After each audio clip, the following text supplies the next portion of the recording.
मुलींची आणि महिलांची सुरक्षा राखली जावी यासाठी तुम्ही काय ठोस पावले उचलणार? महिलांची सुरक्षा पण खूप महत्त्वाचा एक आहे मुद्दा. त्याच्यासाठी पण आम्ही अजून काही प्रयत्न केले नाही, अजून करणार आहेत. आमचे आहेत सोबत बंधू आमचे सोबत, त्यांनी फिरत आहेत.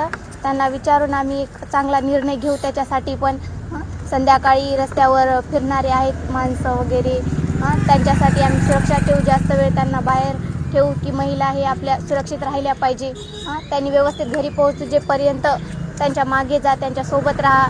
किंवा जे रस्त्यावर मद्यपान करत बसलेले असले माणसं, त्यांना त्यांच्या घरी पाठवा, त्यांना बाहेर बसू देऊ नका. ती महिलांच्या सुरक्षेसाठी मोठं पाऊल भ्रष्टाचारमुक्त कामे व्हावीत यासाठी तुम्ही कोणती ठोस पावले उचलणार आहात? भ्रष्टाचारासाठी पण अजून आम्हाला त्याबद्दल तेवढं माहिती नाही, पण आम्ही त्याबद्दल आम्ही निर्णय घेऊन मग नंतर तुम्हाला नक्कीच कळवू.